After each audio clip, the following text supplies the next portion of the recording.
Because of you, there's been a huge explosion in internet video in recent months. What does it all mean? Where is it all going? Will the internet replace TV? Will TV and the internet merge? Today I'm joined by TV producer Jackie Jordan and Bill Evans, Vice President and General Manager of CBS Palm Springs.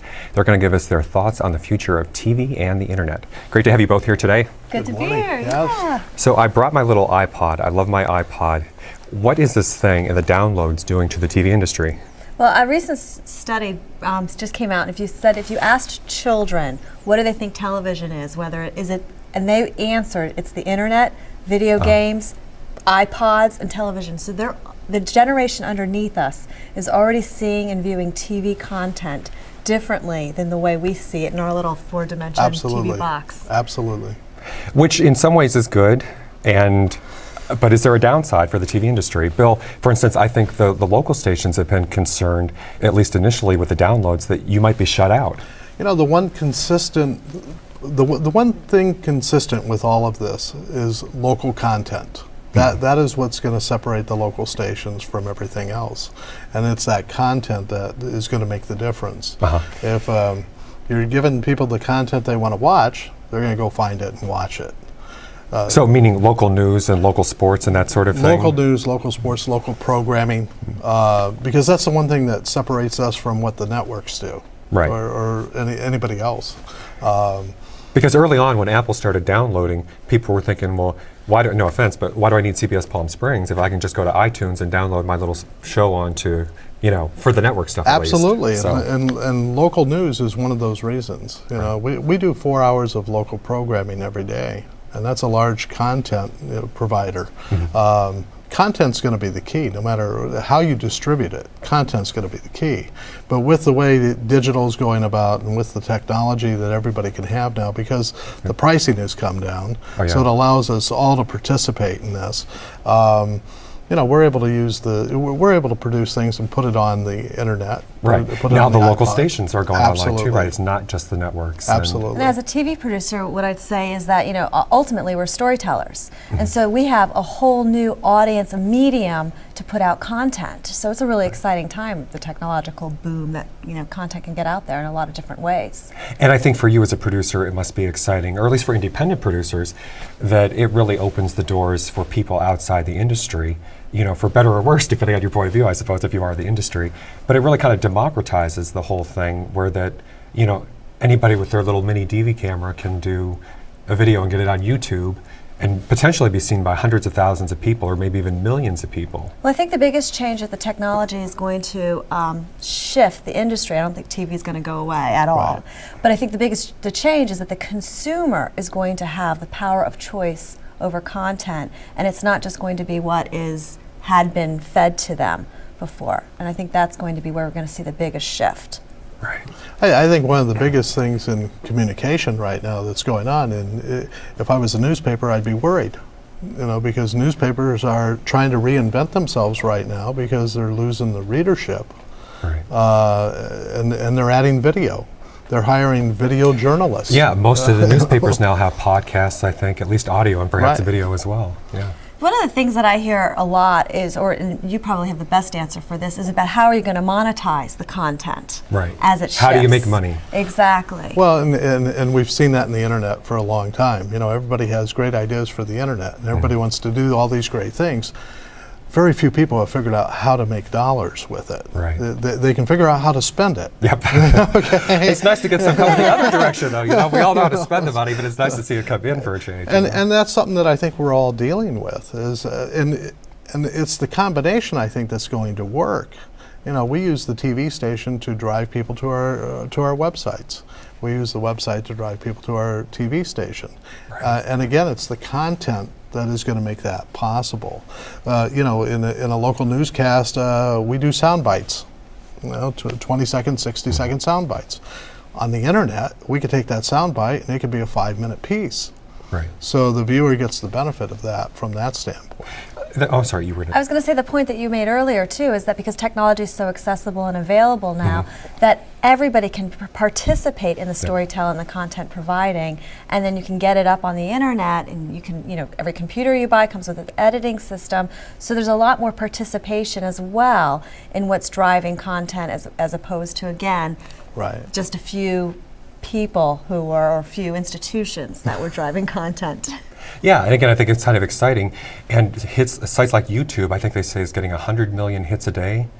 And now it's to the point where, well, I think NBC just did a deal with YouTube, and so now you have the networks, either buying, as in the case of Fox, buying MySpace, and they were saying Viacom might buy Facebook, or I don't know if they dropped out. Anyway, there was something going on with that. And of course, Apple and Disney, but so you're getting some of the big players coming in, trying to leverage that. In fact, I was reading an article earlier talking about the launching of the CW, saying, now their whole strategy for launching the new shows was to have, you have to have the website or the downloads, the streaming video, the TV show, the MySpace page. Well, you correct me if I'm wrong, but they got a huge branding horse to get over. CW, be like, hey, they've got to get over that part first. Yeah, and then MySpace TV's out there now too for the former UPN stations, and. Yeah, well, it's definitely an exciting time, and I also think that it allows people to get their stories out there. I think the question is, how is it going to be monetized? But I think the younger audience, the younger kids, are coming in and they're experiencing media and content in a totally different way than we did, and it's fascinating to watch this whole shift take place. Yeah, it's really well, and the thing is too, you said earlier, that you didn't think that internet would replace TV, but one thing, what I'm wondering is. Right now, that's not realistic, partly because I think people are watching shorter things on the internet, but in other words, I think the whole internet infrastructure right there isn't quite there. It's the quality is not quite as good, and sometimes it can be jumpy, or you have to have a good.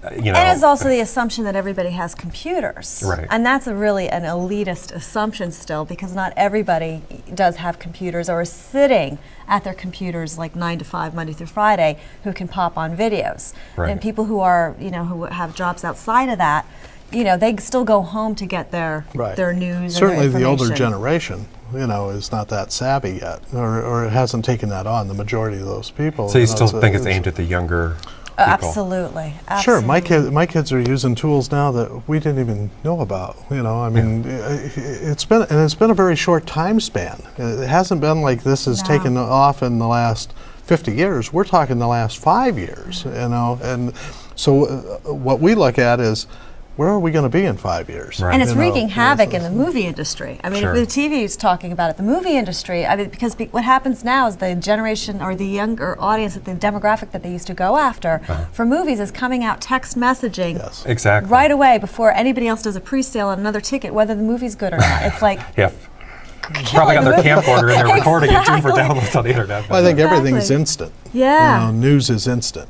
There's no secrets anymore. You can't keep any secrets. Everything's instant. Everybody's got a video camera. Yep. Everybody's got a cell phone now that takes Look pictures. at all of the news, the cell phone video that ends up on the news these days. Absolutely. The home video, you see that all the time on the internet. Well, I love the term, and you probably see this a lot more, is citizen journalism. Right. It's because everybody else has the accessibility that they become the witness to the actual news through their cameras and video cameras, so that citizen journalism is now part of the culture as well.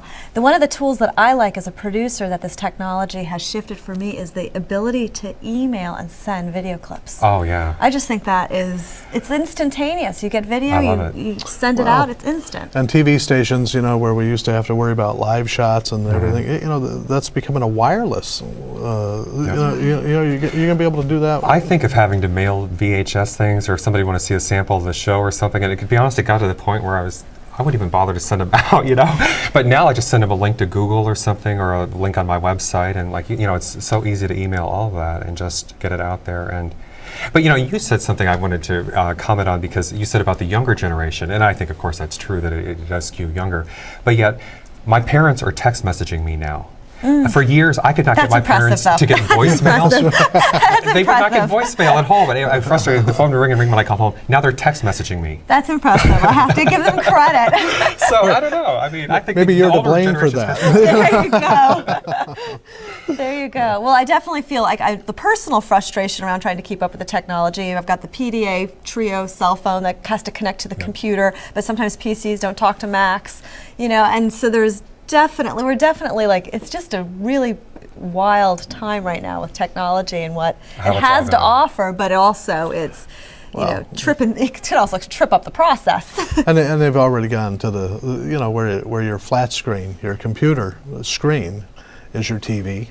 Right. Is your, it's everything. It's your phone. You've got everything. I think this thing, honestly, and I don't know if Steve Jobs is watching this, but I think this little thing is going to become a little cell phone, radio, TV, video game player, computer, internet browser. Eventually I think this is going to do everything. And I think that I agree with you, and I think there'll be definitely mobisodes, and I also think content's going to be shorter, smaller, tighter, faster. And it's going to match the attention spans we have. Do you think that the half-hour programs are going away, or? I defer that to you.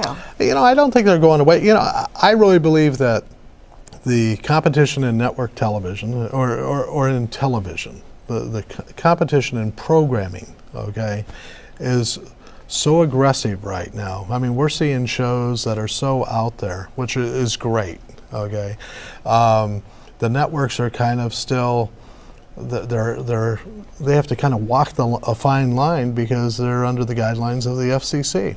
Cable's not exactly under those guidelines, so you get different production elements in these shows that network TV can't compete with.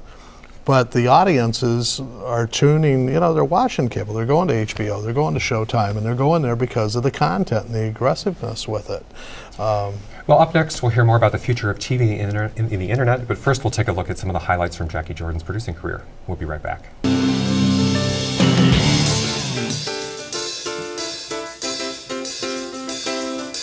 I had great motivation to do so, Lynn, because I'm a behind-the-scenes person, a TV producer, and a media consultant, and I have published a book called Get on TV. One thing that I want to get across is to teach people how to think like a producer. So if you're putting together your tape, you need to think like the producer would, and it has to have your star quality because you essentially are selling yourself. I'm Jacquie Jordan. How are you? Hi, Jacquie. I'm Donnell. Hi, this is what I get to work with, huh? Yeah. With Jacquie, I was really glad to have someone give me some coaching because really I'm pretty nervous about what's going to take place. Here we are on 3rd Street Promenade. Welcome to the Jacquie Jordan Media Training 101.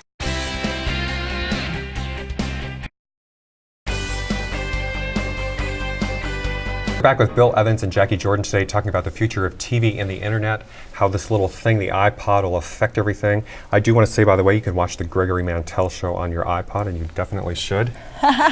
So you were saying, or during the break, we were talking a bit about how the internet has actually failed TV, and the example I used was when the primetime show Bobby came out, which starred Christine Lottie. They gave the pilot episode out on the internet for downloads, hoping to draw people in, and it didn't work at all.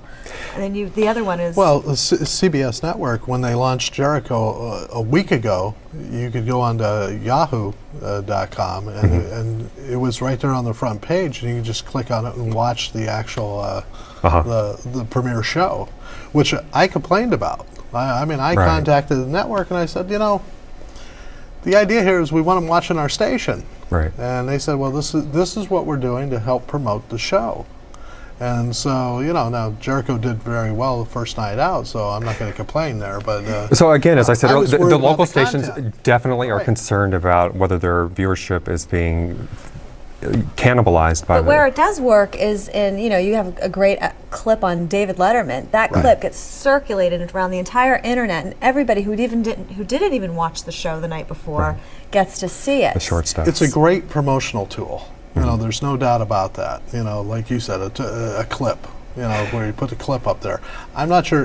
Again, I don't even mind them putting on the whole show after we air. After you air it. The original. But now, aren't they doing revenue sharing though? Because I heard that somebody, maybe CBS, said they were going to split the money with the local stations. I'm still waiting from the download. That hasn't happened. Okay. No, but they're trying to find some kind of a model that doesn't alienate. I think. And I think all the networks are doing that of some source, because the networks, where the affiliates, that partnership is, we're the distribution for the network. Right. So there's 220 local stations, you know, that carry different networks in their markets. So that's the distribution part for the network. And the biggest change I also see coming is that Blockbuster and the DVD are going to go away because it will all become downloads. So you won't be buying the series, for Christmas, the 13 episode series anymore because you're going to download it. I emailed Netflix actually and said, I don't know if you guys realize this, but you're toast.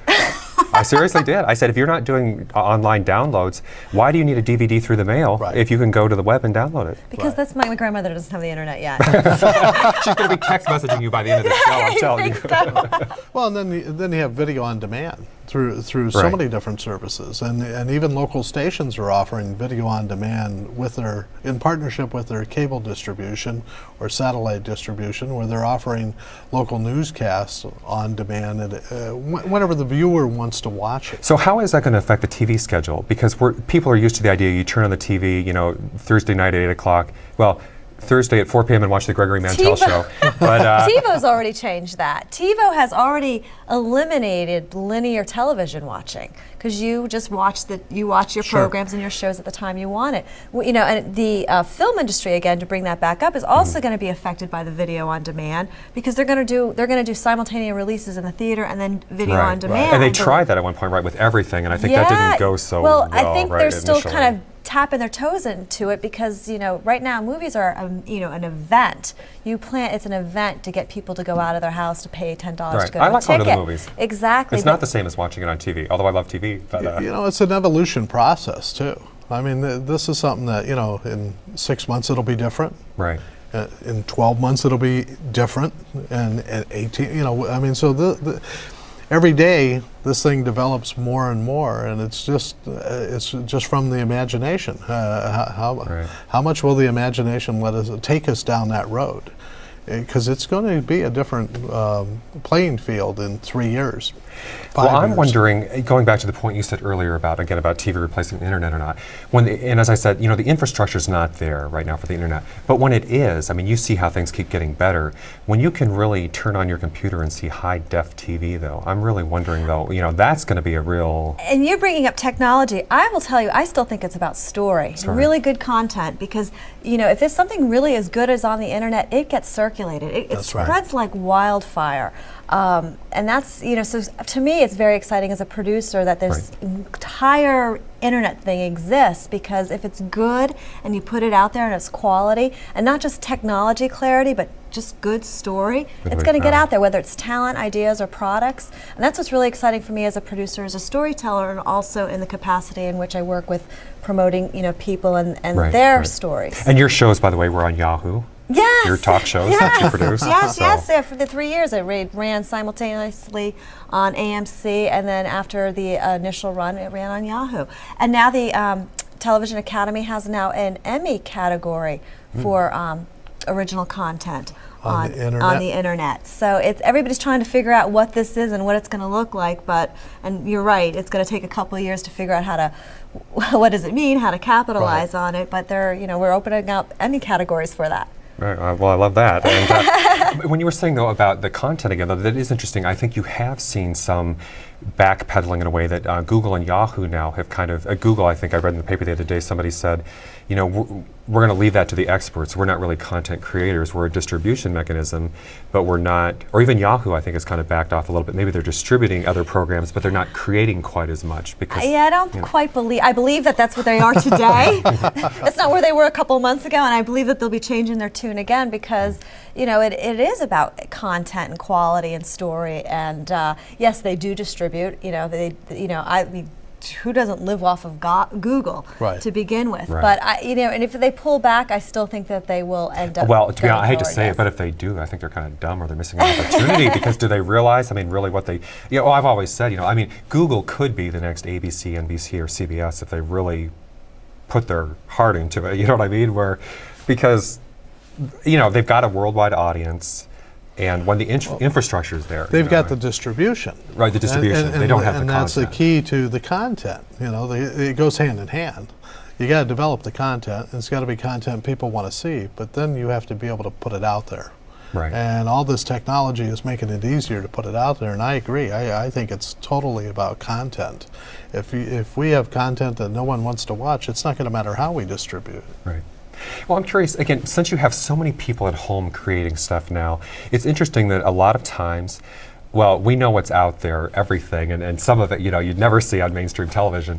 Some of that gets the big hits, I mean, even more than the network stuff. And you have some of the sites like YouTube letting anything in, but I read about something NBC was doing the other day, their new thing that they're only going to keep established producers. But I guess what I'm saying is, how do you think user video is going to affect the mold? Could it overshadow network content? I mean, do you think that it could ever possibly become bigger than network content, something like YouTube? You know, that's a good question. I mean, I certainly love what we're doing at TV Guestspert, because we're taking individual people, we're bringing the eyes of the my producing community to these folks and helping and giving them the opportunity to raise their profile in a way, giving them access in a way that they wouldn't have had it. We'll be right back with Bill Evans and Jacquie Jordan right after this.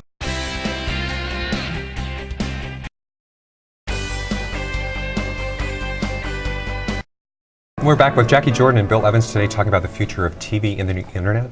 I was just reading in the paper that actually, despite, I'll hold up my little iPod here again, and you should watch the Gregory Mantell show on this thing, that actually, despite all these other platforms, the internet, the good news, Bill and Jacquie, is that overall TV viewership is up. They say that despite all of this, that the figures, it's the highest ever, I think. It went up to another, I don't know what it says, it clocks in at 8 hours and 14 minutes a day. Despite all of this other stuff, people are watching more TV than ever because of all this. I think, again, it comes down to content. I think the content on television right now is as good as it's been in a long time. The creativity part of it and what they're producing. All the technology is just the vehicle of how to watch the content. Mm-hmm. And the networks, for the most part, control the content. You know, the four networks now. Right. And then you know, it's... Not counting those other three, Google, Yahoo, and... well, not TV yet. And this is no different than what the music industry experienced. You know, they panicked about what was going to happen with downloads, and it has like revolutionized the music industry. Well, it started with FM radio. It used to all be AM radio, you know, and we're only talking... FM radio killed the record sales. Or something. You know, that's what they were saying, and that was only in the 70s. Yep. I mean, really, it's not that long ago that we're talking about here. So it's... Yeah, I was reading something that said every time the new technology comes along, everybody has gloom and doom that it's going to kill off. And the history has proven it has only revolutionized and put new blood into the whole entire industry. So I think it's great. And from a local TV station standpoint, HD was supposed to do that to local broadcasters. You know, how are they going to afford the new technology? How are they going to be able to step up and do this? How are they going to be able to compete? And quite honestly, you know, it hasn't hurt anybody yet. Well, we're broadcasting in HD today. There you go. Thank you, Bill, for that one. And when my guest experts or guestperts come to me for advice, I tell them get up there and start doing video logs or vlogs. That's you know, get yourself out there, get your message out there, because you know, as a TV producer, you want to be found, and that's where we're going to find content is on the internet. Yes, I mean, that's read our an research article tool. saying the networks are scouring the internet, like sites like YouTube, looking for the next producers. Yeah, if you want to be discovered, found, get a web page, get a video log up there, get a blog up there. Well, I think the great thing from a content standpoint is with all this distribution, they need product. Yes. So everybody is looking for the product, you know, to put on all these different areas. So, you know, that's great for your business. Absolutely. And, you know, because of the way the reality shows have shifted, you know, it used to just be an exclusive club. You know, the celebrity was the, you know, the star. But now today, the everyman has the opportunity of being the next star. On YouTube, I think NBC was number 6. And if you look at the most watched channels, it was not NBC. It was... you know, Joe and Iowa or something. I don't know what it was. You know, some crazy little, you know, God only knows. Well, we talked about Jackass, Tom Green, or you know, Cindy Margolis, all came off of the internet and had, you know, bigger TV careers. So Jackass came off the internet. Yeah. Well, Jackass was a total. I mean, that was really driven by the youth movement in technology. I mean, that's how it was discovered, and you know, that's what launched it. Yeah. And the FX has a show. It's all the Philadelphia. It's all Always Sunny in Philadelphia. And just those guys who did that show put together a pilot for $200 and got that show going into the pipeline. So it's just everybody has a chance. You know, it's accessible to everybody, and that's what's really great, because in that space there's a lot of room for creativity. Sure. How do you think it'll affect the TV syndication business? Which is another way that maybe as a talk show, I'm interested in that. You know, traditionally you syndicated shows, especially talk shows on local TV stations. If you can do it on Google, I don't know, do you need the... I think you're on the tipping point, and this is like the new wave of how TV's being discovered. I mean, you know, the big networks are coming to my database and to my guestberts to find their next syndicated daytime show. One, because they know that they have the experience. Two, that they know that they've been getting the practice and the exposure, and they understand what it is, you know, the producing components involved. So you're in a great place. I think one reason the reality shows work so well for the networks is because they were cheap. Yes, absolutely. They were cheap to produce. The writers' unions. No, really, and that was a big deal. That was a big factor in that. So, you know, they're still able to charge primetime rates for advertising, and they have this cheap product. And they didn't have to pay royalties after fact, yeah. Well, and again, that's the amazing thing about some of this homegrown video that gets out there and gets millions of hits, because, you know, it costs nothing to make. And it's amazing that you can get stuff out there and get such a huge audience for it. You used to have to try and score a book deal. Now you can write your book, you can publish it, you can get it distributed. A lot of people are self-publishing, and they're putting it on the internet. Yep. You can and download their up, books. It gives them the opportunity or the break that maybe they wouldn't have gotten any other way. I think we've come out of the industrial age, and now we're moving into the Internet, more opportunities for everybody. Well, I love that. Absolutely.